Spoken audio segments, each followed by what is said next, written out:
Hello and welcome to Hot and Heavy, the Elaine Bennis podcast. I'm your host, Shivani Desai. Today I'll be talking about Season 8, Episode 11, The Little Jerry. Hello everyone, I hope everyone's doing well. I'm not going to lie, I am a bit tired. So I think I'm just going to get into the episode. It's been a long week. I've been talking about this the last couple episodes, but you know, that last week of school, it's just chock full of activities, fun things, but basically I spent 3 hours outside at a field day in the sun, and I'm very tired. So why don't we just get into this episode? The synopsis for The Little Jerry is as follows. Kramer names his cockfighting rooster Little Jerry Seinfeld. A bounced check at a local market makes Jerry's parents think he's low on funds. Elaine's boyfriend is into shaving his head until he discovers he's going bald. George's incarcerated new girlfriend breaks out and visits him at home. This episode was written by Jennifer Crittenton. Yay! Female writer. Love it. All right, the first scene, or cold open, Jerry and Elaine are waiting on the street. Jerry asks what happened to her the other day. They were supposed to go to the auto show and he waited for her. She says, "Oh, I'm sorry. Just got really busy. How long did you wait?" 5 minutes. That's it? He's like, "Well, what's the difference? You never showed up." But she points out how they waited for Kramer's friend for like 40 minutes. Well, we barely knew the guy. So she clarifies, so the longer you know someone, the shorter you wait. He's like, "Yes, that's what I'm saying." She says, "What time did you ask George to meet us here?" "I said to be here in 10 minutes. "How long has it been?" 5. We waited long enough, and they walk away. As they exit, George rounds the corner and thinks he's early. "Ooh, I'm early." It's cold. My take, it's fine. I don't find this terribly funny, but it is very Seinfeld, the whole deducing what you wait, the time you wait for someone, the longer you know them, the shorter you know them. So it's very Seinfeld. I just don't think it's that entertaining. He mentions the auto show, and I can't help but think about the Detroit auto show growing up. It was a very big deal in my childhood, at least. We would go every single year. It was kind of a tradition. And it was so cool. I loved it. I loved seeing all the concept cars, like super futuristic. And sometimes there were celebrities there. And by celebrities, I mean basically like the local news crews, which when you're like 10 and 11 years old, it's so exciting to see the local news anchors. I remember being struck by how much pancake makeup they had on, like the men too. I'm like, my Lord, they kind of look like mannequins up close.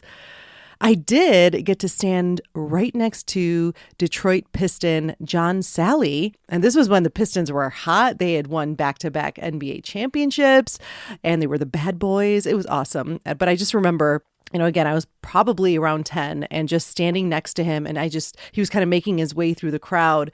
And I just could not believe how tall he was. I had to crane my head all the way back to just get a look at his face. It was super thrilling. I can still picture it in my mind. All right, next we are at Monk's. Jerry and Kramer are at a booth, and Kramer tells him that he has a bounced check at the bodega. Marcelino put it up. Jerry's like, "He can't do that." "That's the only way you'll learn."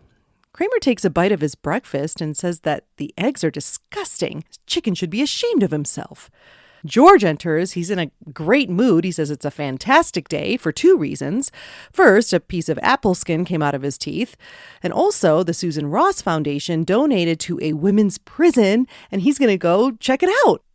Kramer's like, "Oh, that's caged heat." And George knows he's open to taking a shower fight. He tells Jerry that, you got a bounced check over there at the store. "I see that you chose the clowns with balloons check design." Jerry's like, "It was a mistake. The bank sent me the wrong ones."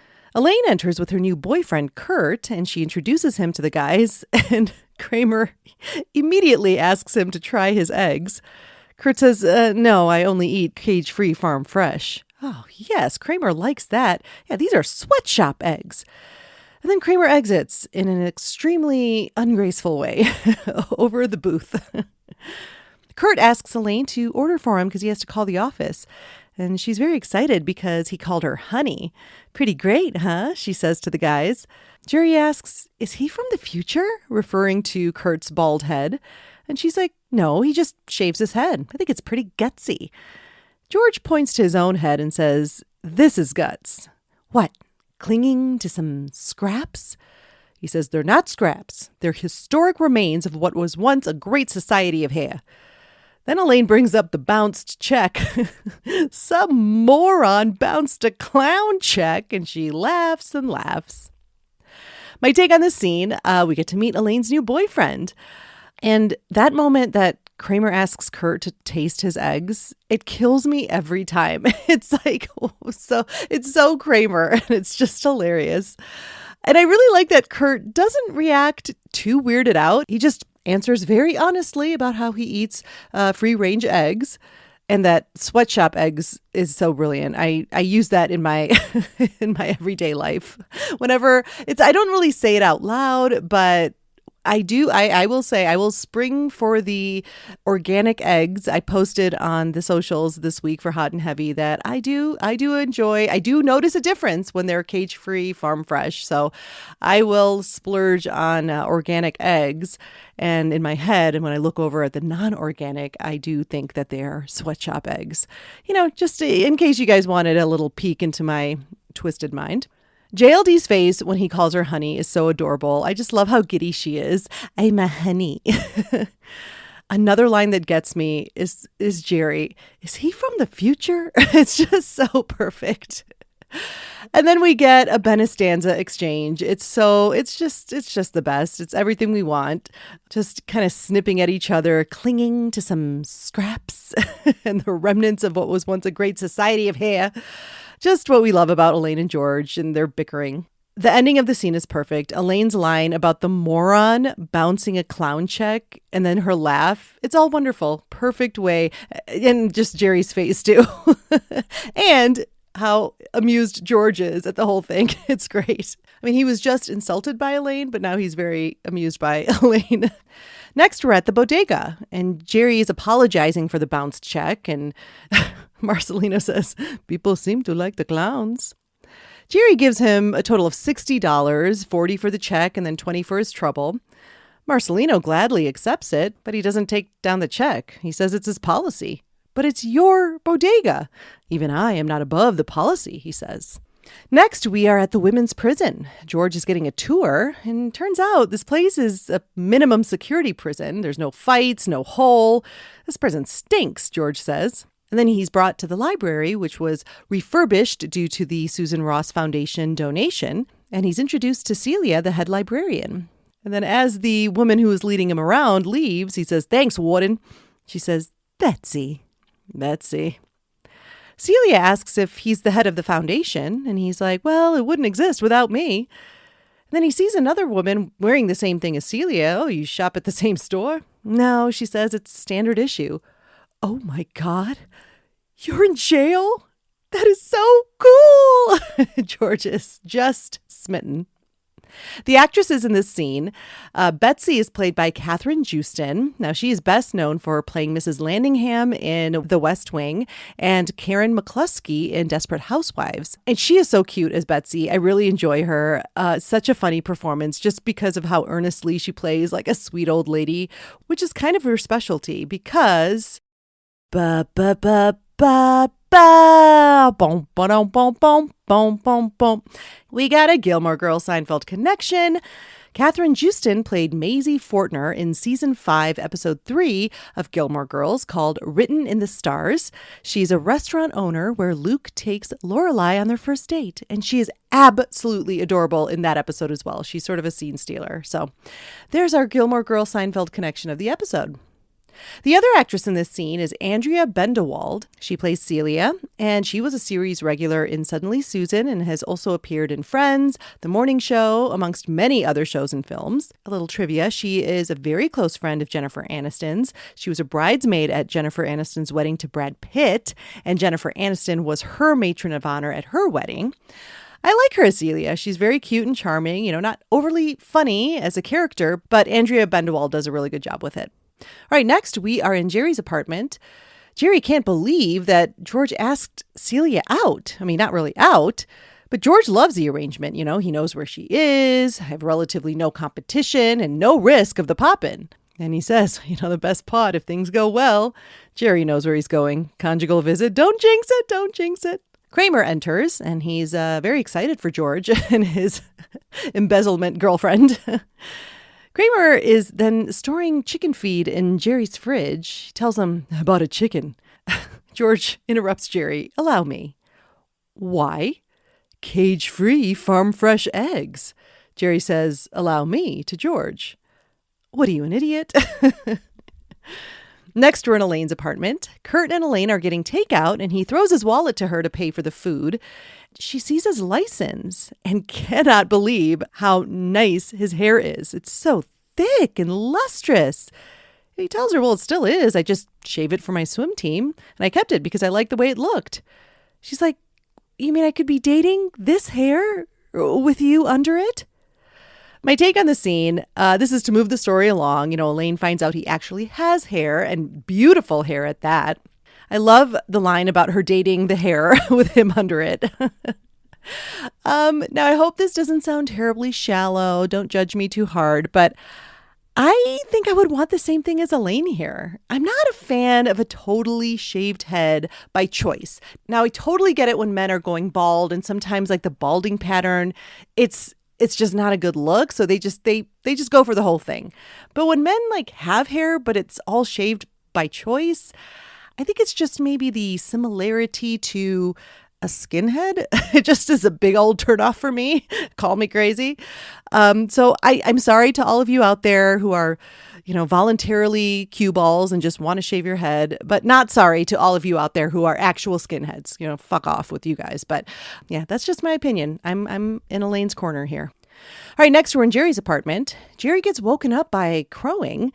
He goes over to Kramer's place. "Is that your chicken?" He says, "Yeah, little Jerry loves the morning." "Who?" Kramer tells him he named his chicken after him, little Jerry Seinfeld.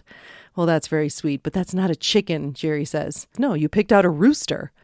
"A rooster? Well, that would explain the poor egg production." Next, we're back in the prison. George and Celia are having their hour-long date. After their hour is up, George says, "Well, I'll see you in 4 days." And she's so supportive. "Yeah, you go out there, have a ball with the guys. I'll be waiting right here for you." "Of course you will," he says. Next, we're in Jerry's apartment. He gets a call from Helen and Morty, and they're concerned about Jerry's money problems because Leo saw the bounce check. And they're like, "Enough with the comedy, Jerry. Go into advertising." And Helen tells him she's going to send him $50, and Jerry freaks out. "Ah!" By the way, this is so relatable that Morty can't find the envelopes.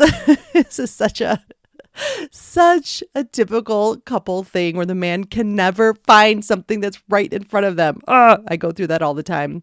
So often, in fact, that my husband is scared to ask me where something is because he's like, "I know it's going to be right here, but I cannot for the life. I swear I tried to find it." I move something like 4 centimeters over and he's like, "Oh, okay, there it is." So that's very relatable. I love that. She's like, "They're right in front of you, Morty." Anyway, Jerry hangs up and George is there. He asks if he wants to go see a movie. "Well, I thought you were going out with Celia." He said he already did. "I love this relationship. I feel so liberated." The only thing that bothers him is that he's just coming up with this now. Elaine enters, coming in hot too. She shows Jerry Kurt's license, which apparently she just took from him. I'm always like, did he notice his license was missing? Jerry looks at it. "Oh, Kurt's an organ donor." "No," she says, "he's not bald." "So he shaves his hair for no reason?" George is like, "That's like rolling around in a wheelchair just for the fun of it." Elaine says he's growing it in just for me. "It's mine, all mine." "It's just hair," Jerry says. She's like, "No, it's not just hair. Look, it's brown. It's chestnut with auburn highlights." Jerry's still confused. "So what?" She tells him, "You're not around women. You don't know how important a man's hair is."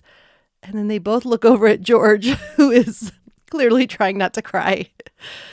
And Elaine says, "I'm sorry, George, but it's true." "I knew it," he says. My take, it's a fun scene with Elaine's excitement about the impending head of hair Kurt will have soon. I've always remembered the chestnut with auburn highlights. I don't know why that stuck in my head, but I love it.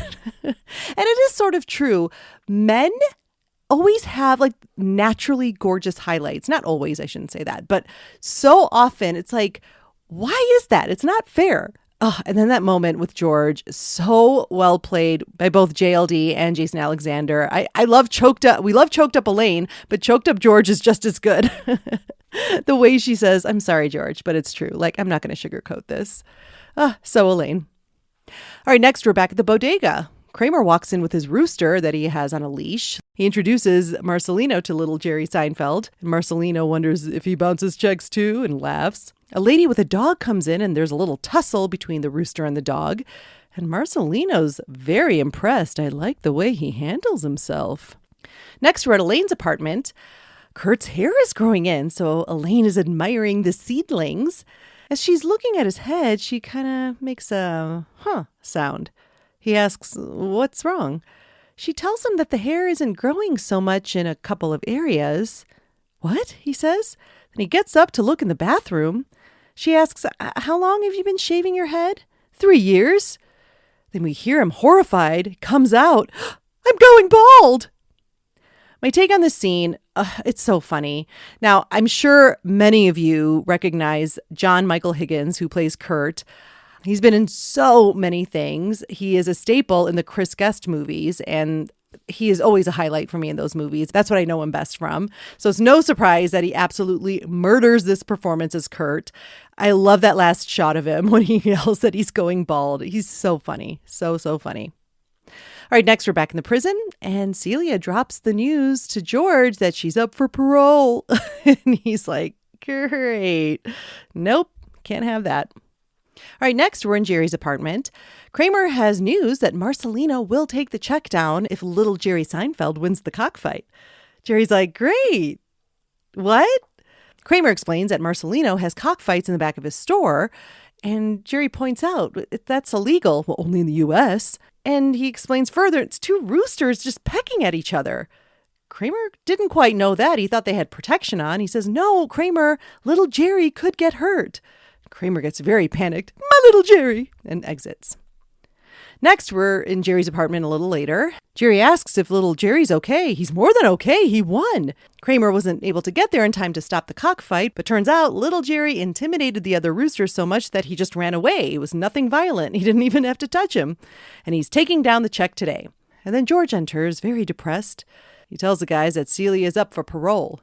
Little Jerry won his cockfight. What? Who?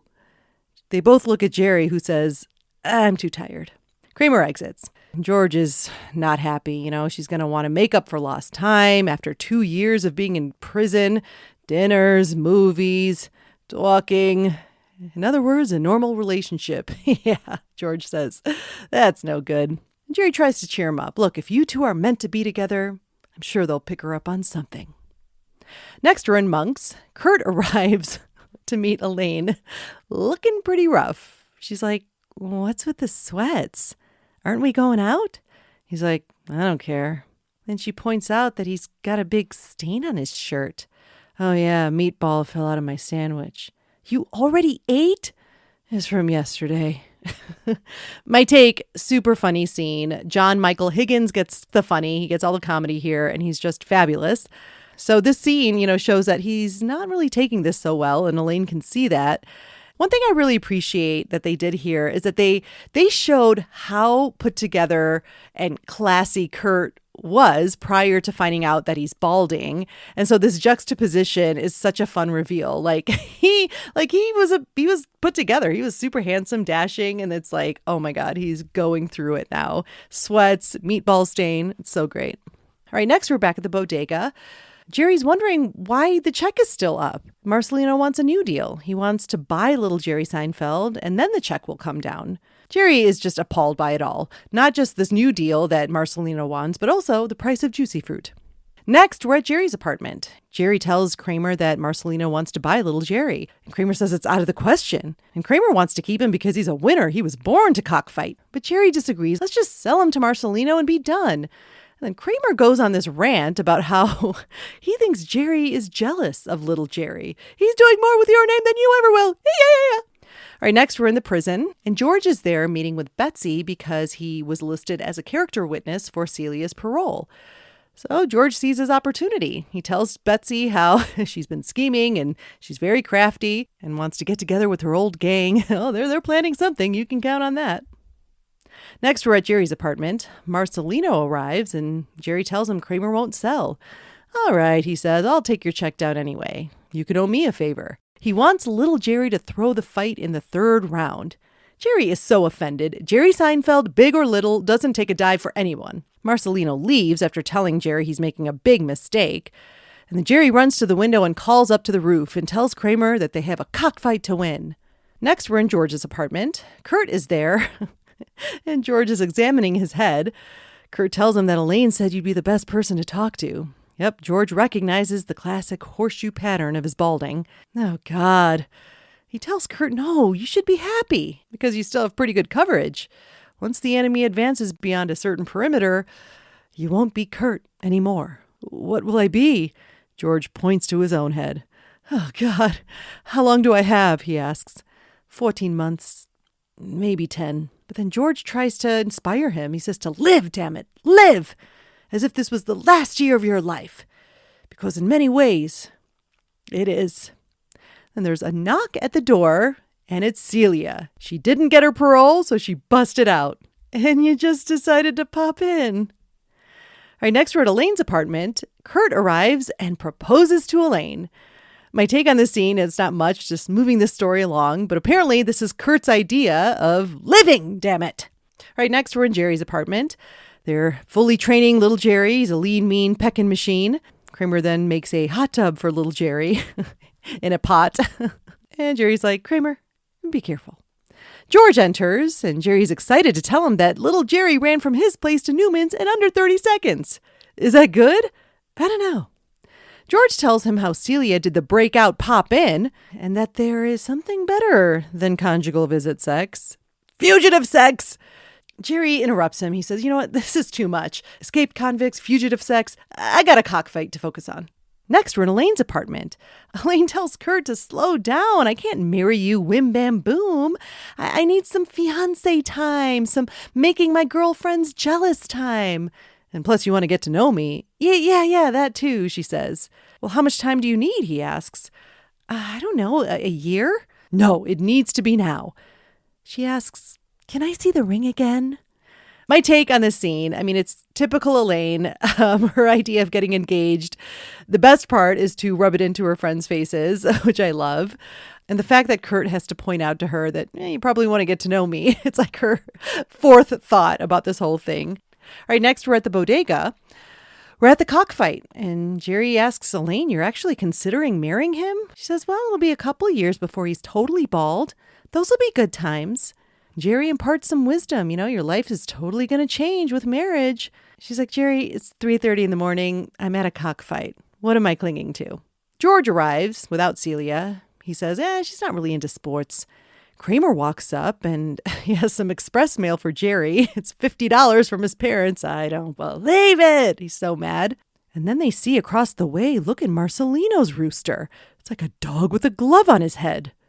My take on this scene, I absolutely love Elaine's line about it's 3:30 in the morning. I'm at a cockfight. What am I clinging to? It's great.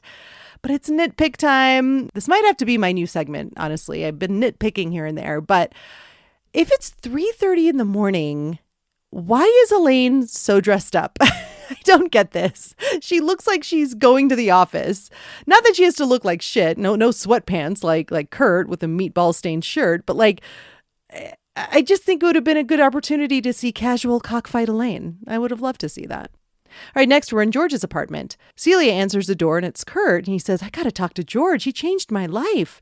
Celia says, it must have been a good cockfight. He's not back yet. The cops show up. Celia is caught. And they mistake Kurt for George, aiding and abetting a known fugitive. Kurt's like, I'm not George Costanza. Save it. We know you're bald. Next, we're back at the bodega. Elaine got the scoop from someone that Marcelino brought the rooster in from Mexico. He's undefeated. Well, Kramer has to go save little Jerry. So he leaps into the ring after they drop the roosters in. And then we get this slow motion sequence. Little Jerry! Kramer! Jerry says.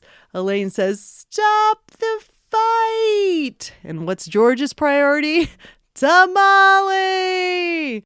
We pan over and see Jerry, Elaine, and George reacting to Kramer getting pecked over and over again, and we can hear Kramer yelping in pain. My take on this scene is a very funny ending. I've always loved the slow motion yelling, especially George yelling tamale. It always gets me. I think we've established in other episodes too that eating at sports events is George's favorite part. It's all great. Really good ending. We do have a tag to the episode in prison where Elaine is visiting Kurt. She asks him, "Why did you fight the cop? You were innocent." And Kurt was just so offended. He thought I was George. I'm not that bald. He tells Elaine he's going to be in there for at least 10 months. Well, this means she's going to lose all the hair time with him. So she puts the engagement ring in the little tray and passes it over to him and exits. My take, I like this closure to Elaine's plot. I mean, of course, we couldn't end it with her being engaged, so we had to close this off. And yeah, of course, it's shallow Elaine. She's no longer going to have any hair time with him, so it's over. Very clever, very funny. It was pointed out in the goofs for this episode, not only the whole timing thing. So I had thought about that timing thing before. Every time I see this episode, I'm like, it's 3:30 in the morning. Why is she in like her formal office outfits? But also, it's also bothered me, and this was pointed out, like, it's 3:30 in the morning. Would Kurt really go over to George's place in the middle of the night? And when they show the exterior of George's apartment building, it's not nighttime. So it's just a weird timing thing. But another thing that was pointed out in the goofs was that George was never arrested. He still committed that crime of aiding and abetting. So kind of an oversight there. Okay, I'm going to take a quick break, and I will see you on the other side. Finding your soulmate. It's one of life's most sought-after goals, and yet many of us struggle with successfully connecting with someone special. A big reason for that can be limitations. Your age, your beliefs, where you live, and one that we often don't think about, when you live. That's right. What if your soulmate exists in a different time? Introducing Space-Time Courtinguum, a new dating app that matches you with mates from any time period. Using state-of-the-art time travel technology, you can be set up on a date with someone from the past or the future, but not the present, because if you're on our app, clearly current folks are not your vibe. We're living in a time when our Supreme Court justices, congressmen, and NFL kickers seem to want to turn back time and strip women of their independence. So why not give them the option to literally turn back the clock in our time machine, constructed from old Pontiac Aztecs, and let them find a subservient lady of their misogynistic dreams? Conversely, women who are tired of waiting for men to accept their strength and independence can seek an evolved man of the future, or just stay in current times and switch to women. Either way works. Download Space-Time Courtinguum today wherever you find your apps. For a limited time, you will receive 30% off a monthly subscription for cage-free farm fresh eggs by Kurt Farms. Eggs harvested the old-fashioned way from the past and delivered using modern technology of the future. A perfect match for us. Space-Time Courtinguum. There's no time like the present to find your future from the past or future. And we're back.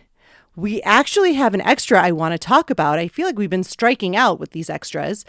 But there was a deleted scene from this episode that I thought was so good, really well written. I was kind of like, why did they have to cut this out? They should have cut out something else. But I'll get to that later.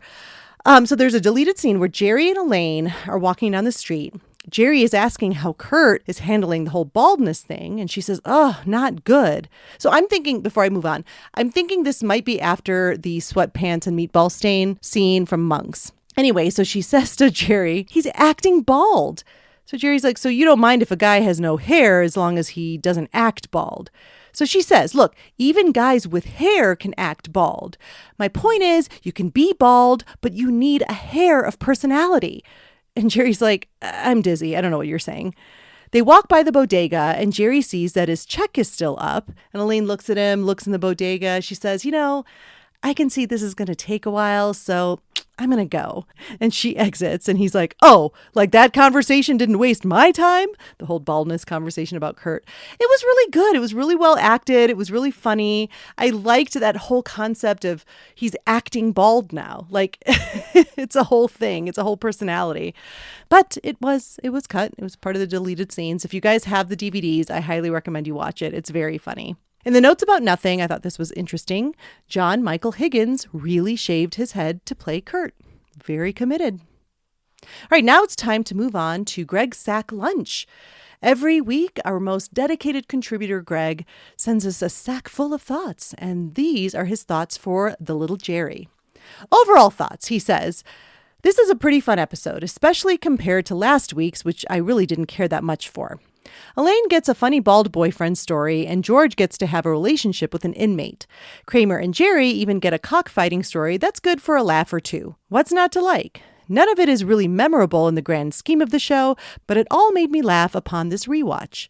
Agreed. It's kind of a middle-of-the-road episode, maybe slightly better than middle of the road, but yeah, I agree. It's entertaining. Next in Greg's Sack, I find his favorite scenes and Elaine moments. He says, when Elaine, with a shit-eating grin, responds to George saying having his hair takes guts with what? Clinging to some scraps? That exchange is so delicious. I watched it multiple times in a row to savor the laugh. It's so good. It's so good. It's very succinct. It's very short, but it's a Benestanza exchange that, it just hits, it just scratches all the itches we like for that relationship. Is that gross to say? I don't know, but you know what I'm saying. Greg goes on to say, getting so much of George and Elaine back and forth over the hair, I feel spoiled because the Benestanza stuff is the funniest usually, and in this episode in particular. I love how Elaine says how important a man's hair is to a woman, and she has to apologize to George for it being true. George's response is so funny too. He's about to cry. Yes, he is. Choked up George is just as good as choked up Elaine. Next, Greg says, I love how Elaine says she needs time to be engaged to brag to her friends. And then she asks to see the ring again as if that's the deal breaker for her. The last scene at the prison is cold. The fact that Kurt's sentencing will likely be the same amount of time he's left having hair, Elaine doesn't even say another word. She is done. Man, this foursome of friends are cold. Yeah, it's shallow ass Elaine, and I love it. I love it so much. But I have to say, I think Kurt gets it. It's super cold and it's super shallow, of course. But I think, especially when she repeats 10 to 14 months, his response of, yeah, like, I think he's like, no, I get it. I know why you were marrying me anyway. To get the hair, get the chestnut with auburn highlights for a couple of years. All right, next is Greg's scene swap idea. He says, there is a lot going on in this episode, and I kind of like it all fairly equally. I do wish Elaine's relationship had more meat to it than just the hair thing, because I think it was somewhat the weakest plot of the bunch. But I'm glad we get more interaction with her and George, especially when she brings him in to talk to Kurt about his hair. I also love that she comes to the cockfight at the end.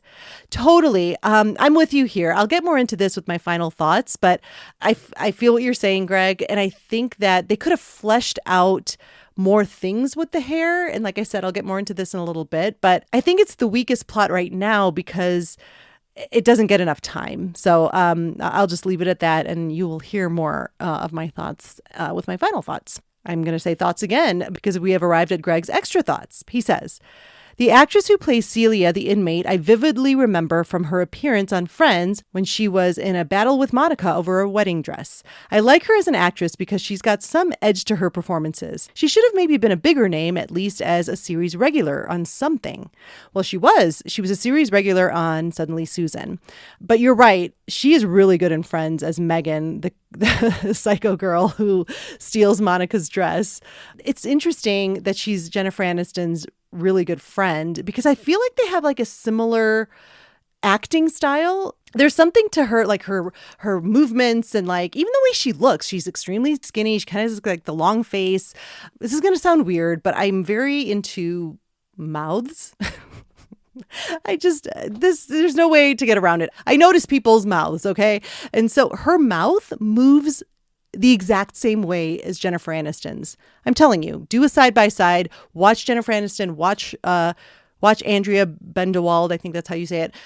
They have I think maybe sometimes, when you're really good friends with someone, you adopt their mannerisms, but it's more than that. I feel like she actually looks like Jennifer Aniston. Anyway, all that being said, she was a series regular on Suddenly Susan, and there are a lot of credits to her name, but I kind of agree with you. I feel like she was charming enough and talented enough to maybe have more success, more series regular success. But I also think she came up during a time where there were so many like pretty white ladies. It was probably a pretty competitive market. So maybe she just couldn't, reach the same level of fame because of the competition out there. Next, Greg says, an actor who has had a bigger career here is John Michael Higgins. That guy is usually hilarious in whatever little role he's given in a movie.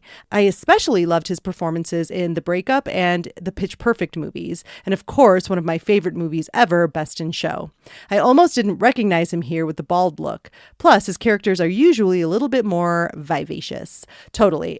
He is just one of those incredible character actors. He's so good. Everything he does. Yes, of course, Best in Show. Love him in The Breakup. I watched Pitch Perfect. I think I'm in the minority. Those movies bug me. I'm not a big fan. But the movie For Your Consideration, he is incredible in that movie. He's so funny. Anything he does, he's just fantastic. I love him so much. Greg goes on to say, it was nice to see the Seinfelds after a long time. I love how everyone seems to know about Jerry's bounced check and how Helen insists on sending him $50. They always think he's broke, which is a good running gag. And what are the chances Leo, George, Elaine, and Kramer all went to the same bodega in the same, 2 days? Oh, sitcom writing is so unrealistic sometimes. Okay, well, you can maybe shed some light on this, Greg. Do you go to bodegas in New York City? Do you go to the same place? Do you have a corner store you always go into? I can kind of see it, if you're out and about, people picking up the paper, or you're picking up, I don't know, a cup of coffee or some food. But yeah, you're probably right. For the sake of the episode, everyone goes to the same bodega and sees Jerry's Clowns and Balloons check. I also love the running gag that Jerry's parents can never believe he has any money. They're always like, oh, get out of here, Mr. Big Shot. It's such a great line. But yes, this one with, I'm sending you $50. And I'm sure it's based on his real life, but the whole you should go into advertising. You're very clever. It's use your comedy brain for something else. It's such a typical thing parents would say, well, you need something more secure. Lastly, Greg says, last thought of the week. I watched Unfrosted, Jerry's new movie on Netflix about the creation of the Pop-Tart. While it had an incredible cast, which included a lot of actors I adore, I definitely think it would have been a Gene pick, if you catch my drift. Oh, that's so funny. I know. I've been meaning to watch Unfrosted. I just know it's going to be bad. I just can tell. And look, I know that Jerry Seinfeld's not going to make a movie that's going to be any kind of groundbreaking, cinematic masterpiece where makes you feel all these emotions. No, it's going to be stupid. It's going to be silly. So I think I just need to be in the right mindset for it. But I think I'm going to watch it eventually. It's just every night when my husband and I are trying to pick what we're going to watch before bed, we scroll past it and I'm like, I'm not in the mood. I can't. No, I just need to be in the mindset for it. Good to know Greg's review. It's a Gene pick. Gene's trash. I do catch your drift there, Greg. Thank you so much for your thoughts, Greg. We love them every week. And now it's time to close Greg's sack lunch. All right, moving on to my favorite Elaine moments. I just love the some moron bounced a clown check moment. It's just something about the delivery of moron. I love the word moron. It, used correctly, just like idiot. It can just make me laugh so hard. And then JLD's laugh acting, her laugh after that is what makes it. It's the perfect cherry on top. And plus, bonus, it's at the expense of Jerry. So just a wonderful moment. A close second would be, you mean I could be dating this hair with you under it? We just get a glimpse of how shallow Elaine can be. My final notes for the episode. just like Greg said, it's an enjoyable episode. I do enjoy it every time I watch it. I do like Elaine's plot, but she really doesn't get a lot of the comedy here. I would have liked more Benestanza. More Benestanza is always better. And the more Benestanza interactions I would have liked would be about the baldness. That deleted scene I explained to you guys, all the elements of that would have been really fun with George involved. I love that whole acting bald concept and bringing up how George acted in that toupee. Like when he had the toupee, he didn't act bald anymore. There's just so much there. I think they could have swapped out the cockfighting stuff, the Marcelino stuff. I didn't love, again, there are some funny moments. There are moments that make me laugh, but the baldness with the state of mind, I just feel like could have been a lot funnier. And we're getting into the broader, more goofy territory in the show. And I love it all. I love the earlier episodes that are a little bit, longer scenes, more dialogue. And now we're in the phase of the show where it's short scenes, super funny, super goofy, very broad. And I love it all. It's just like the evolution of the show. I go along with it and I evolve with it. So I'm just like, bring on the silliness. I can't wait to cover it on this podcast. And I think that's all I can say about the little Jerry. Please be sure to follow Hot and Heavy on social media. On Instagram, it's at Hot Heavy Elaine. On TikTok, at Elaine Benes Podcast. And if you'd like to email me, please do at elainepodcast@gmail.com. Thank you so much for listening, and I will see you next time.